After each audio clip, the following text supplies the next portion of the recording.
Bonjour, c'est un plaisir d'être là avec vous ce matin. Vous recevez aussi les salutations fraternelles de notre Église à Saint-Étienne.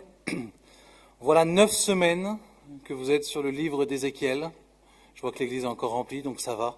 C'est que vous arrivez à supporter le choc de ce jugement qui vous est annoncé semaine après semaine. Ça va, vous tenez le coup? On tient, ça va? Mais vous avez raison de tenir le coup, parce que si c'est dans la parole de Dieu, c'est que cela nous est utile. L'annonce du jugement de Dieu, c'est un élément important dans la parole de Dieu, et c'est même une bonne nouvelle. Pourquoi est-ce que c'est une bonne nouvelle? Parce que l'annonce du jugement de Dieu, c'est la mise en lumière que Satan et ses démons vont être jugés.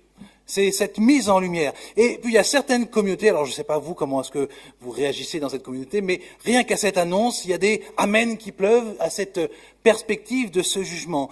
Le fait que Satan sera jugé pour sa désobéissance. Là aussi, il y en a qui se mettent à crier avec joie, avec ferveur. Il sera jugé pour avoir emmené dans sa folie, dans son idolâtrie, l'homme et la femme qui a été créé à l'image de Dieu. Nous savons aussi que les démons qui ont tourmenté, qui ont humilié tant de femmes, tant d'hommes, peut-être certains parmi vous, eux aussi seront plongés dans le feu de ce jugement. Et là aussi, voilà, ça provoque dans notre cœur quelque chose de l'ordre de l'anticipation. Puis on sait aussi que la Bible nous dit que les criminels, les terroristes, les meurtriers, les violeurs, les violents, et tous ceux qui font le mal sans ne s'en être jamais repentis, eux aussi expérimenteront ce jugement de Dieu. Et là, on est content que ça arrive. Mais on sait aussi que ça peut être nos enfants, nos parents, nos cousins, nos amis, ceux qui nous sont proches et qui n'ont jamais fait de pas avec Jésus. Et là, alors qu'on est prêt à dire « Alléluia, gloire à Dieu, Amen !» Satan et des démons vont être jugés. Lorsqu'on se rappelle que ça peut concerner aussi mon fils, mon enfant, peut-être ma femme dans certaines situations, mon père, ma mère, mon cousin, mon ami, là on a beaucoup moins d'empressement. Vous remarquez comment un même événement peut être à la fois pour nous une source de joie et d'anticipation. Les démons, Satan, tout ça, ils vont être hop. Mais quand ça concerne ceux que l'on aime, ceux que l'on apprécie, là tout de suite, il y a beaucoup moins d'empressement. Et ce qu'on va voir aujourd'hui dans ce 9e chapitre d'Ézéchiel, c'est combien le prophète lui-même, il est affecté par la réalité de ce jugement qui va s'abattre, non pas sur des inconnus, mais sur un peuple qu'il aime, son propre peuple. Et en même temps, on va essayer de voir ensemble qu'au milieu de ces afflictions que peut vivre le prophète, Dieu va montrer de la même manière qu'il a agi dans le passé, il va encore agir dans le futur, et ça va se manifester dans l'espérance qui s'attache au salut. Pour ceux qui connaissent un peu les épîtres de Paul, dans l'épître aux Romains, au chapitre 15, verset 4, il est écrit « Or, tout ce qui a été consigné autrefois dans l'Écriture l'a été pour nous instruire, afin que la patience et l'encouragement qu'apporte l'Écriture produisent en nous l'espérance. » Tout à l'heure, on a parlé un peu des émotions que pouvait susciter ce texte. Très peu, on peut dire j'ai été encouragé par ce texte, j'ai vu une source d'espérance dans ce texte. La Bible nous dit que si ça a été consigné pour nous, Ézéchiel chapitre 9, comme les 8 chapitres qui ont précédé, sont là pour stimuler en nous l'encouragement et l'espérance. Et c'est ce qu'on va essayer de voir ensemble au travers de ce chapitre, mais d'abord prions. Père, nous voulons nous placer devant toi maintenant parce que nous voulons aborder ta parole avec soumission, en nous soumettant à elle et en se laissant interpeller par le message que tu veux nous communiquer ce matin. Père, je prie que tu donnes à chaque membre de l'Église, chaque personne ici qui entend ce message, sur place ou après aussi sur Internet, que tu donnes à chacun d'entre nous du discernement spirituel pour juger si ce qui est prêché et annoncé ce matin est conforme à ton évangile. Père, si c'est conforme à ton évangile, alors que cela provoque en nous une réponse qui soit en adéquation avec ce que nous avons entendu ce matin, que nous ne soyons pas oublieux, mais que nous nous laissions transpercer par ta parole. Dans le beau nom de Jésus. Amen. Je propose qu'on reprenne, même si on l'a déjà lu, ce chapitre 9 d'Ézéchiel, pour qu'on puisse bien l'avoir en tête par rapport aux différents éléments que je vais vous partager. Est-ce qu'on peut l'afficher? Merci, super. Verset 1. Puis je l'entendis crier d'une voix forte, « Approchez, inspecteur de la ville. que chacun prenne son instrument de destruction en main. Je vis 6 individus déboucher du chemin de la porte supérieure qui faisait face au nord. Chacun tenait en main son instrument de destruction. Au milieu d'eux se tenait un individu vêtu de lin et portant une écritoire à la ceinture. Ils vinrent se placer à côté de l'autel de bronze. Alors la gloire du Dieu d'Israël s'éleva au-dessus du chérubin sur lequel elle reposait et se dirigea vers le seuil du temple. L'Éternel appela l'individu vêtu de lin qui portait l'écritoire à sa ceinture et il lui dit « Passe au milieu de la ville de Jérusalem et marque d'une croix sur le front les hommes qui gémissent et se plaignent à cause de toutes les pratiques abominables qui se commettent dans cette ville. » Puis je l'entendis dire aux autres, « Passez dans la ville derrière lui et frappez sans un regard de pitié. Soyez sans merci. Tuez les vieillards, tuez les jeunes gens, les jeunes filles, les enfants, les femmes, jusqu'à ce que tous soient exterminés. Mais ne touchez pas à ceux qui portent sur le front la marque d'une croix. Vous commencerez par mon sanctuaire. » Ils commencèrent donc par les responsables du peuple qui se tenaient devant le temple. Puis il leur ordonna, « Rendez le temple impur et remplissez ses parvis de morts. Allez !» Et ils partirent et frappèrent dans la ville.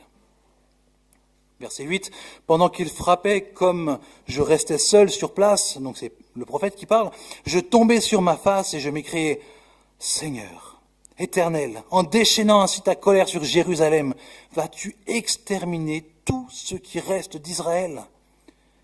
Il me répondit, « Le péché des royaumes d'Israël et de Juda est excessivement grave. Le pays est rempli de sang et la ville est pleine d'injustice.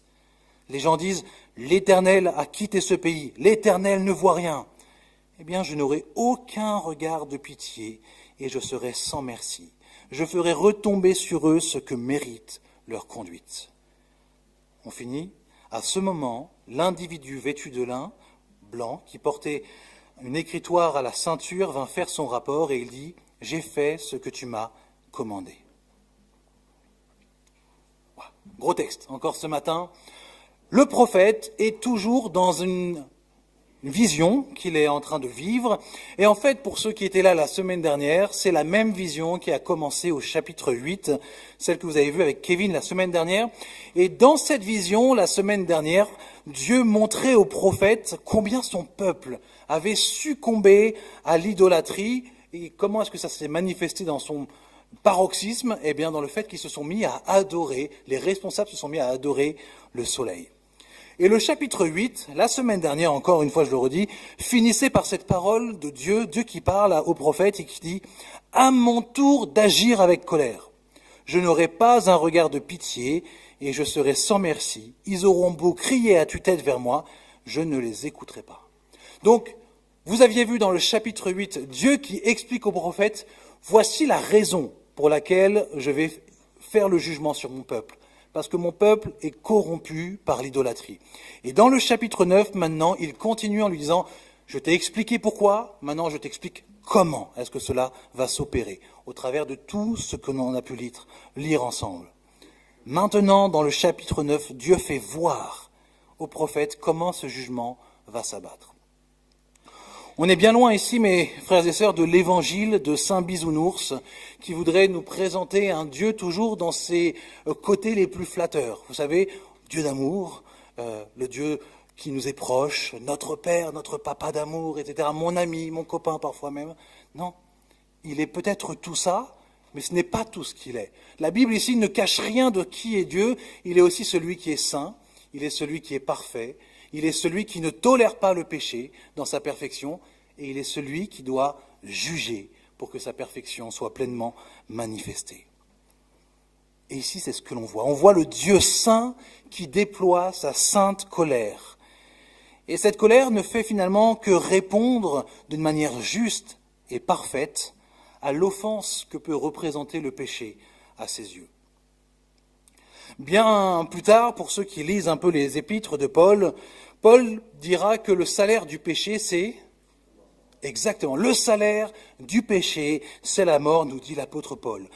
Mes frères et sœurs, d'une manière peut-être qui nous étonne, ce que nous voyons dans Ézéchiel chapitre 9, entre un moment, ce sont des pécheurs qui sont en train de recevoir leur salaire. Le salaire du péché, c'est la mort. Et le problème du pécheur, c'est qu'il excelle dans l'art de pécher. Donc son salaire est conséquent. Mais ce que nous voyons ici, c'est la manifestation du salaire du péché, c'est la mort. Alors qu'observe concrètement Ézéchiel dans cette vision? On voit que Dieu fait appel à des agents de destruction, équipés de leurs armes, ils sont au nombre de 6. Ils viennent du nord, et pour la semaine dernière, vous aviez vu que au nord, justement, quand le prophète regardait, il y avait une grande statue, celle de la provocation, qui marquait combien est-ce que finalement le peuple d'Israël était enlisé dans l'idolâtrie. Et donc, ces anges de destruction s'approchent, et puis là, il y a un phénomène très particulier qui s'opère. Je ne sais pas si vous l'avez vu, mais on nous parle de la gloire de Dieu qui s'élève du chérubin et qui se met à se déplacer.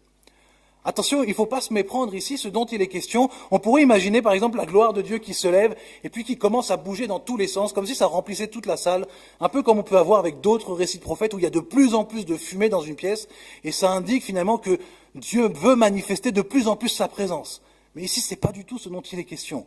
On a la gloire de l'Éternel qui se lève finalement du chérubin et qui prend une seule direction, la porte. La sortie. Comme si on était en train de nous dire, il y a un changement qui est en train de s'opérer maintenant. Ma gloire, la gloire de l'Éternel, est en train de quitter le temple. Et lorsque vous aurez l'occasion de revenir un peu plus tard sur Ézéchiel, on en parlera, enfin vos prédicateurs différents en parleront de manière encore plus précise, donc je ne vais pas aller beaucoup plus loin ici. Mais on voit que cette gloire de l'Éternel qui reposait dans un lieu, elle est en train de quitter ici ce lieu qui est rempli et souillé par l'idolâtrie. Le prophète continue d'observer les 6 destructeurs qui sont là. Et là, on va relire à partir du verset 5. Il y a des moments où je ferai des petits sauts. Passez dans la ville, derrière lui, et frappez sans un regard de pitié. Soyez sans merci. Le verset 6 nous dit, tuez les vieillards, les jeunes gens, les jeunes filles, les enfants, les femmes, jusqu'à ce que tout soit exterminé. Ils commencèrent donc par les responsables du peuple qui se tenaient devant le temple. Puis il leur ordonna, rendez le temple impur et remplissez ses parvis de mort. C'est là, c'est sur ces versets particulièrement, finalement, qu'on vient être choqué. Que le lecteur ici, peut-être, dans les sentiments que vous éprouvez lorsque vous lisez ces passages, vous pouvez être triste, choqué, bouleversé, peut-être même révolté contre Dieu, incompris, une incompréhension. Tuez les vieillards, tuez les jeunes gens, les jeunes filles, les enfants, les femmes.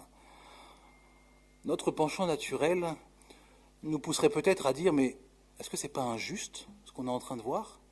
Il ne méritait pas ça. Seulement, avant ce chapitre-là, vous avez quand même entendu et lu, nous avons lu 8 chapitres. 8 chapitres dans lesquels Dieu va faire en sorte de faire comprendre à son prophète que ce qu'ils sont en train de vivre maintenant, c'est la conséquence du chemin qu'ils ont choisi de prendre. Et que finalement, dans ce peuple, à ce moment-là, qu'importe la génération, qu'importe le genre sexuel, qu'importe le statut social, le péché, et plus précisément l'idolâtrie, est venu corrompre en profondeur les cœurs. Et alors chacun, et ça nous choque peut-être, mais chacun reçoit le salaire qui lui est dû, la juste conséquence de ses actes. Ça nous rejoint parce que ça nous rappelle que devant Dieu, le jour du jugement, la conséquence de mon péché ne pourra pas être adoucie ni par mon statut social, ni par mon sexe, ni par mon âge, ni même par mon appartenance au travers du sang au peuple d'Israël. Je récolterai le salaire de mon péché. La juste sévérité du jugement de Dieu qui est répétée de nombreuses fois, que ce soit dans le livre d'Ézéchiel, mais en fait au travers de toute la Bible, depuis la Genèse jusqu'à l'Apocalypse, on voit ce jugement de Dieu qui est répété. Et peut-être que là, au bout de 9 semaines, vous dire, mais on en a marre d'entendre parler du jugement. Mais si Dieu en parle autant, c'est que c'est important pour lui. S'il en parle autant, c'est qu'il veut nous alerter, c'est qu'il veut nous parler. Je crois que ce matin, nous sommes appelés, finalement, à renouveler la compréhension de la gravité que représente l'offense de notre péché devant Dieu. Est-ce que quelqu'un voudrait bien m'apporter un petit verre d'eau? Je suis désolé de demander cela. Merci. Et d'une manière encore plus précise, le fait que le jugement commence par ceux qui se présentent comme étant les membres du peuple de Dieu. Vous avez vu, on parle de commencer par mon sanctuaire. Donc là, on commence par ceux qui en fait avaient la charge, la responsabilité de prendre soin du peuple. Et on voit que le jugement commence par eux. Ça doit nous interpeller. Ça doit nous parler, de nous rappeler que Dieu, dans sa justice, ne laissera pas impuni le mal qui est commis par ceux et celles qui se disent disciples du Dieu saint. Et ça, je crois que ça peut aussi nous encourager. Parce que dans le monde dans lequel nous sommes aujourd'hui, il y a plein de gens qui se prétendent chrétiens, mais qui annoncent un faux évangile, des faux prophètes, des faux apôtres, des faux enseignants, des faux guérisseurs, des faux disciples, des faux tout ce que vous voulez. Et là, la parole de Dieu, elle nous montre quelque chose de clair. Ce n'est pas parce que tu portes l'étiquette de chrétien que finalement tout va bien se passer. Il y a autre chose qui est bien plus importante. Ce n'est pas juste lever les bras et dire Jésus, mais il y a autre chose que simplement cela, et on va y arriver. Merci beaucoup.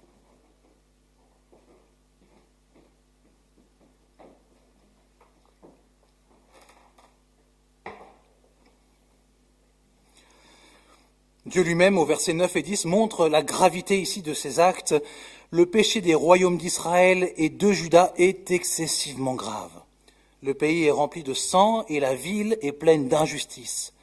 Les gens disent « L'Éternel a quitté ce pays, l'Éternel ne voit rien. » Eh bien, je n'aurai aucun regard de pitié et je serai sans merci.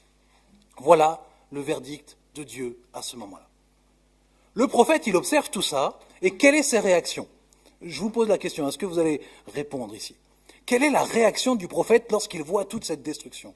Vous pouvez regarder vers le verset 8, et là j'attends une réponse. Il n'y a pas le deuxième culte derrière qui va mettre la pression, j'attends une réponse. Quelle est la réaction du prophète lorsqu'il voit tout ça ? Oui, voilà, vous l'avez au-dessus. Ah Seigneur éternel, en déchaînant ainsi ta colère sur Jérusalem, vas-tu exterminer tout ce qui reste d'Israël ? Quelle est cette réaction ? Ces émotions.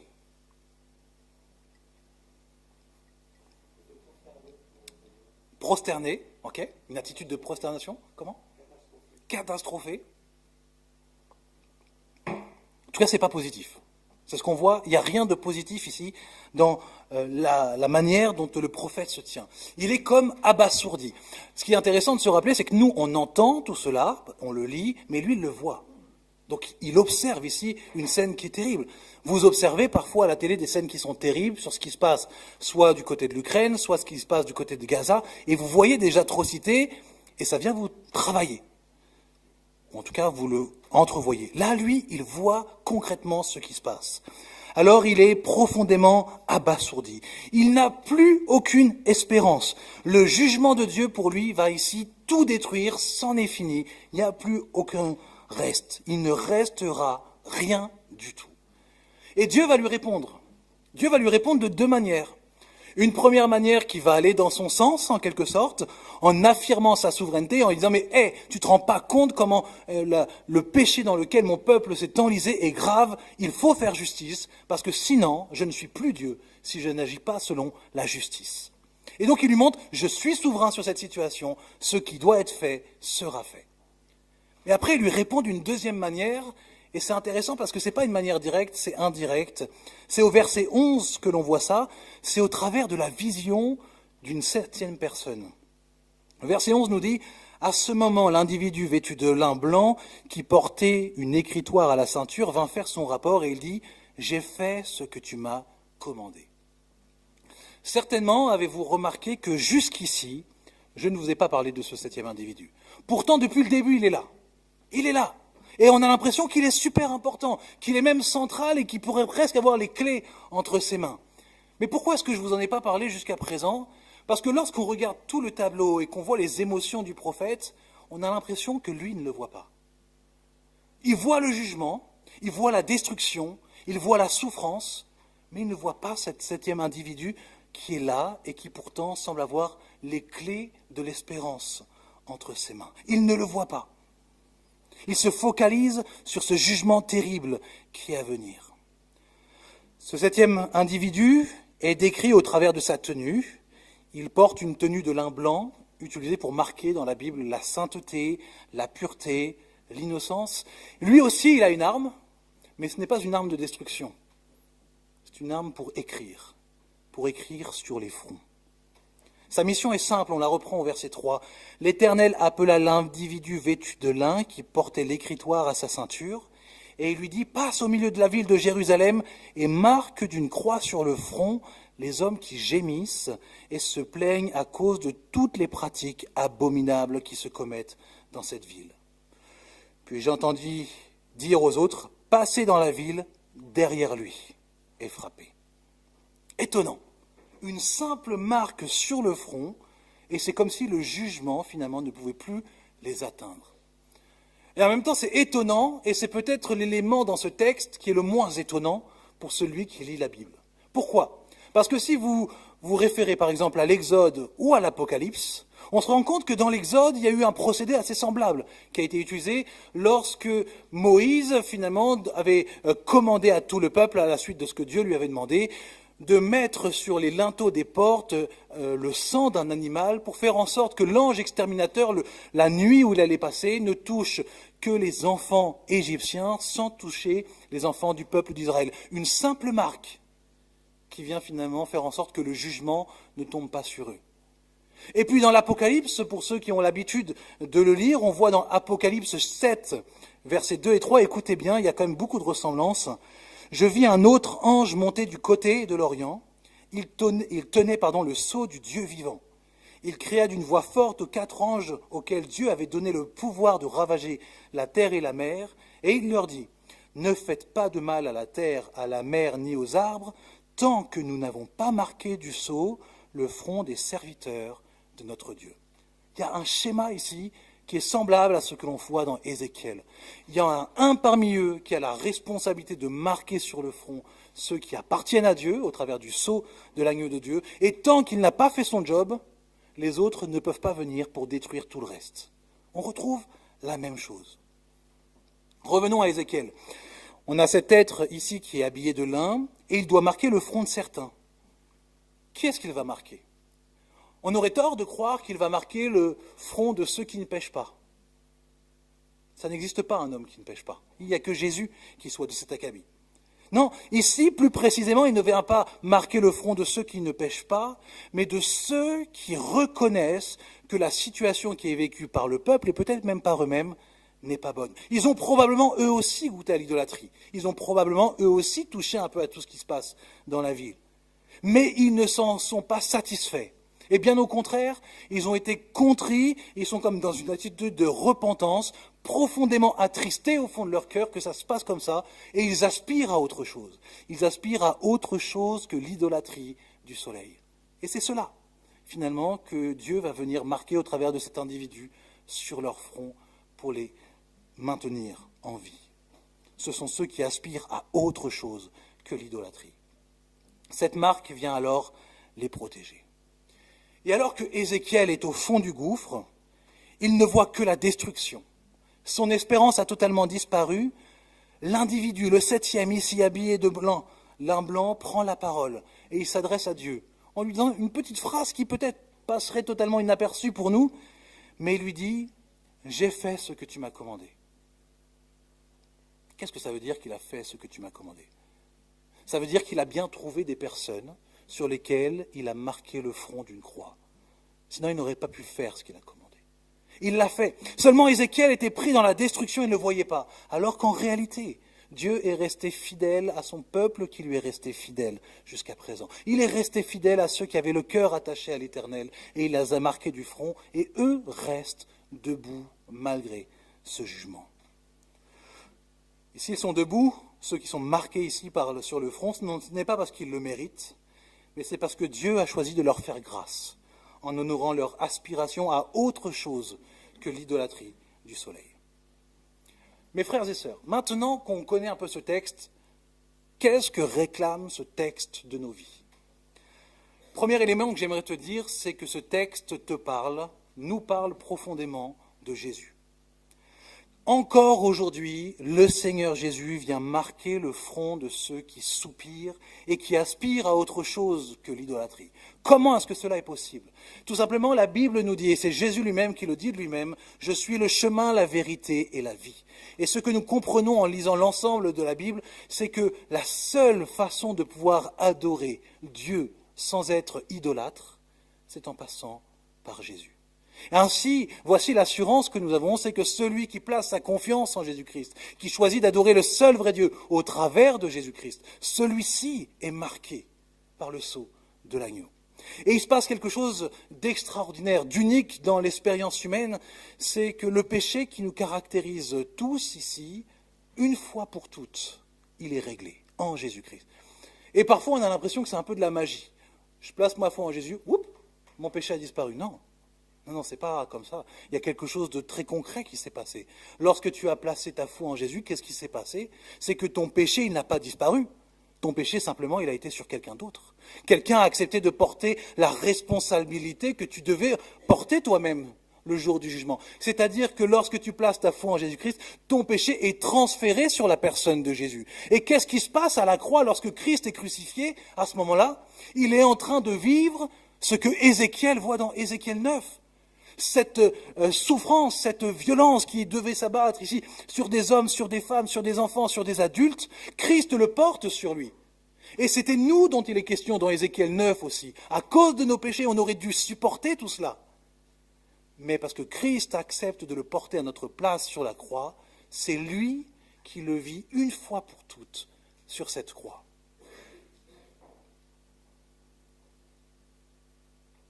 Si on se replaçait dans le contexte d'Ézéchiel, très probablement, à cause de notre péché, nous serions comme ce peuple voué ici à la destruction. Mais parce que Jésus-Christ est intervenu une fois pour tout dans l'humanité, il a permis que nous puissions passer de l'autre côté. Ce peuple qui est marqué sur le front d'une croix.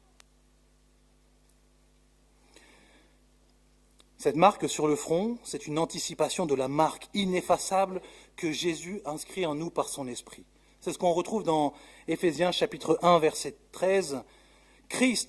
En Christ, vous aussi, vous avez entendu le message de vérité, cet évangile qui vous apporte le salut. Oui, c'est aussi en Christ que vous qui avez cru, vous avez obtenu de Dieu l'Esprit Saint qu'il avait promis, écoutez bien, et par lequel il vous a marqué de son sceau en signe que vous lui appartenez. Ce dont on parle dans Ézéchiel, c'est ce dont Paul est en train de parler ici. C'est ce que Jean voit dans l'Apocalypse aussi. Ce sceau du Saint-Esprit qui vient sceller, qui vient marquer une fois pour toutes notre appartenance à Jésus-Christ. Ainsi, si ce n'est pas le cas encore pour toi, mon ami, ce dont tu as le plus besoin d'aujourd'hui, c'est de recevoir cette marque. Celle que le Saint-Esprit peut faire en toi. Le gage de la grâce de Dieu envers toi. Le gage de ses promesses envers toi, envers son peuple, envers son Église. Une promesse qu'il a faite dans laquelle il s'est porté garant en disant qu'aucun de ceux que le Père m'a confiés ne se perdront. Qu'est-ce que ça veut dire? Ça veut dire que si tu as été marqué par la foi en Jésus-Christ, le Christ s'est engagé lui-même pour t'amener jusque dans l'éternité. Il s'est engagé pour son peuple. C'est cela dont tu as le plus besoin aujourd'hui. Mais j'aimerais finir avec un dernier aspect pratique qui là peut-être peut nous rejoindre tous, parce que j'ose croire que beaucoup d'entre nous sont déjà marqués de ce sceau. Ce texte d'Ézéchiel met en lumière ce que l'apôtre Jean nous dit dans sa première épître. 1 Jean chapitre 1 verset 6 nous donne un élément. Écoutez bien, si nous prétendons être en communion avec lui, donc en parlant de Dieu, tout en vivant dans les ténèbres, nous sommes des menteurs et nous n'agissons pas comme la vérité l'exige. Si nous prétendons être en communion avec lui tout en vivant dans les ténèbres. Qu'est-ce que ça veut dire? Il y a une différence entre vivre dans les ténèbres et pécher. Je pense que parmi vous, il n'y en a pas un seul qui ne pêche plus. C'est mon cas aussi. Le fait de parler de vivre dans les ténèbres, ce n'est pas à mettre sur le plan d'égalité avec le simple fait de commettre des péchés dans notre vie chrétienne. Non, celui qui vit dans les ténèbres, c'est celui ou celle dont la vie est caractérisée par une attitude habituelle à pécher, et ça ne lui pose aucun problème. son péché, c'est devenu son animal de compagnie. Il le nourrit, il le caresse, il le fait grandir, il l'emmène partout avec lui et il l'expose devant tout le monde. Ce n'est pas un problème pour lui. C'est ça, marcher dans les ténèbres, vivre justement dans les ténèbres, c'est le fait de peut-être savoir ce qui est bien, peut-être savoir ce que Dieu veut, mais je choisis volontairement, sans que ça ne me pose de problème de conscience, de continuer à marcher dans une voie qui est bien différente. À l'inverse, celui qui marche dans la lumière, ce n'est pas le frère ou la sœur qui ne pêche plus, ça n'existe pas, mais c'est celui ou celle qui, malgré le fait qu'il pêche, il sait que son péché est un véritable problème dans sa vie et il ne s'en satisfait pas. Il veut que ça puisse changer. Il lutte. Il y a peut-être même des personnes ici qui sont prises dans des addictions. Ce n'est pas parce que tu es pris dans une addiction que tu vis dans le péché. C'est pas ça. Parce que si tu luttes et que tu te repens, que tu recherches toujours la grâce de Dieu, que tu reconnais, que tu aspires à autre chose que ça pour ta vie, ça c'est marcher dans la lumière. Même si tu chutes, même si tu t'en prends plein la tête, marcher dans la lumière, c'est aspirer à autre chose, reconnaître que l'on est pécheur et demander l'aide du Christ et de son Église. C'est ça, marcher dans la lumière. Et en fait, c'est ce qu'on retrouve dans Ézéchiel 9. On a ce deux types de personnes. D'un côté, on a ceux qui marchent dans les ténèbres, on adore le soleil, c'est pas un problème, on continue, on a trouvé une bonne occupation. Et puis de l'autre côté, il y a les autres qui sont là et qui se disent, moi aussi à un moment, je me suis prosterné devant le soleil, mais je me rends compte que c'est pas ce que je veux. Je me rends compte que Dieu m'appelle à autre chose. Je veux marcher dans une autre direction. J'ai du mal à m'en sortir, mais je le fais. Et c'est eux qui sont marqués. Parce que ça montre que réellement, ils aspirent à la rencontre du seul vrai Dieu. Alors, ce matin, Ézéchiel nous invite à évaluer où nous en sommes en ce qui concerne le péché dans notre vie et puis dans le monde qui nous entoure. Est-il pour nous, ce péché, une source d'indignation ou nous sommes-nous laissés profondément endormir? Et j'aimerais vous laisser une dernière image pour illustrer cela. J'aime beaucoup utiliser l'image de l'autoroute, c'est une des images que j'utilise le plus souvent. L'autoroute pour imager un peu notre vie chrétienne, vous voyez, avec d'un côté, au bout de l'autoroute, l'éternité, avec notre Dieu, la lumière, le paradis, la vie lumière, Saint-Étienne. Okay. Et puis de l'autre côté de l'autoroute, les ténèbres, l'enfer, tout ce qui est le plus horrible, Lyon. On s'arrête ici pour les noms de villes. Et en fait, toi, à un moment dans ta vie, tu as saisi la grâce, tu as saisi par la foi qui est Jésus et tu te diriges dans cette direction et tu es heureux. Puis à un moment dans ta vie, tu ne sais pas vraiment ce qui s'est passé. Tu ne sais pas. Et alors que tu étais sur la bonne route, et par un moment, peut-être que c'est une tentation, peut-être que c'est du mal qu'on t'a fait, peut-être que tu as été éprouvé d'une manière qui a été extrêmement dure pour toi. Et là, tu te rends compte que maintenant, tu n'es plus du tout dans la bonne direction par rapport à ce que Dieu veut. Mais le problème, c'est que tu as parcouru beaucoup de temps. Et puis tu te rends compte qu'il y en a plein qui sont dans la même route. En fait, on est beaucoup plus allé vers le mauvais côté, en quelque sorte, que vers l'éternité. Et donc, tu continues ta route. Et puis à un moment, tu t'enlises, tu vas de plus en plus loin, les kilomètres continuent. Puis là, tu te dis, j'aimerais peut-être rentrer, aller du bon côté. Il y a quelque chose qui te travaille. Tu mets ton clignotant, tu y vas, et puis là, tu n'arrives pas. Tu sais, ce moment où tu as l'impression d'avoir mis ton clignotant trop tard, et maintenant tu ne peux plus sortir. Donc tu continues. Tu refais des kilomètres. Puis à un moment, il y a quelque chose qui te pousse en toi, c'est peut-être le fait que tu n'es plus du tout d'essence. Donc là, tu dis, il faut vraiment que je sorte. Alors tu mets ton clignotant, puis là, tu vois la sortie. Sortie numéro 7. Tu dis, je la prends. Puis après, tu regardes dans ton rétro et tu vois que tous les mètres, il y avait la même sortie. 7, 7, 7, 7. Le nom de cette sortie, c'est la repentance. Qu'importe le temps parcouru dans la mauvaise direction, il y a cette sortie qui est là, donc tu la prends. Puis là, tu te dis que c'est fini, ça y est. Tu arrives, tu prends cette sortie de la repentance, et puis là, tu arrives devant un péage. Tu t'y attendais pas, et tu n'as pas d'argent. Tu t'approches du péage, et alors que tu es au plus près du péage, les portes s'ouvrent. Et là où il y a marqué le prix, il y a marqué « Quelqu'un a payé pour toi ». Jésus a payé pour que tu puisses passer gratuitement, pour que tu sois pardonné. Donc là, tu es heureux, tu es content, parce que tu sais que ça y est, tu viens de passer ça, alors que tu ne pouvais pas le faire par toi-même, tu n'as pas d'argent. Tu continues, là tu dis, tu es tout de suite dans la bonne direction, et en réalité, ce n'est pas comme ça que ça se passe. Oui, tu vas vers la bonne direction, mais il y a cet embranchement pour que tu puisses revenir. Ça, c'est le temps de la restauration. Parce que peut-être que tu t'es éloigné très longtemps de la volonté de Dieu, de ce que Dieu veut pour toi, et donc il y a des choses en toi qui ont été brisées. Il y a peut-être des conséquences de tes actes aussi que tu dois supporter. Et ça, c'est le temps de la restauration. Le temps pendant lequel tu es déjà dans la bonne direction, mais c'est le temps pendant lequel le Seigneur veut te restaurer. Et il le fait comment? Miraculeusement par son esprit, mais aussi par la présence de chacun d'entre vous qui prennent soin les uns des autres pour faire en sorte que justement on puisse repartir dans la bonne direction. Et peut-être que là, ce matin, il y en a qui se disent « Ok, ça c'est bien beau, mais moi je suis parti trop loin. J'ai dépassé Lyon, je suis presque à Paris. » L'expérience nous montre, je pense que vous l'avez vécu aussi, qu'on a toujours l'impression que le temps que l'on met pour revenir à la maison est beaucoup plus court que celui qu'on a parcouru pour partir. Avec Dieu, c'est la même chose. Il n'y a pas besoin de revenir là où on était. À peine tu te retournes vers lui et tu l'appelles à l'aide, il vient à ton aide. J'en ai pas parlé au premier culte, mais vous vous rappelez la parole du fils prodigue? Dans cette parabole, il y a le gamin qui fait un peu n'importe quoi et qui nous est présenté comme le pécheur, un pécheur. Et puis il y a l'homme ici qui symbolise un peu Dieu, le Père. Et ce qu'on pourrait s'attendre, c'est que le fils, il vient repentant et puis qu'il vienne avec la langue sur le sol jusqu'au pied du Père et que le Père l'attende comme ça en lui disant « Est-ce que je t'avais pas dit tout ça ?» Mais ce n'est pas du tout l'attitude que le Père a dans cette parabole. À peine le Fils a-t-il mis un pied sur la propriété, qu'est-ce qu'on voit? Le Père, il oublie toutes ses coutumes et il se met à courir vers lui. Et il l'enlace. Et il lui dit, voici mon Fils qui est revenu. C'est la même chose peut-être pour quelqu'un ce matin. Tu es peut-être parti très loin de Dieu. Mais à peine tu fais un pas vers lui, il court vers toi pour t'accueillir. Alors prions.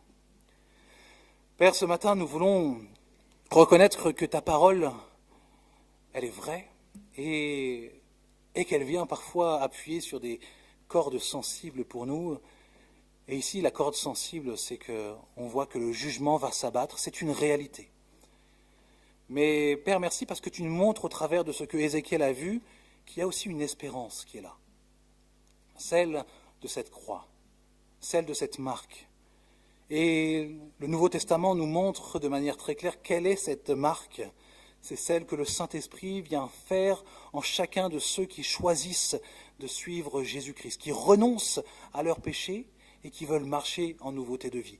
Merci parce que même si nous continuons de tomber, tu es celui qui relève, tu es celui qui fait marcher. Et ce matin, je veux te prier particulièrement pour un frère ou une sœur peut-être, et qui ce matin se sent contrit dans son cœur parce qu'il se rend compte qu'il a parcouru beaucoup de kilomètres dans la mauvaise direction. Je prie Seigneur pour que tu viennes la relever, la fortifier, qu'elle trouve en toi la grâce, l'espérance, et qu'elle trouve dans les frères et sœurs le soutien nécessaire pour la reconstruction. Que tu sois glorifié parmi nous. Amen.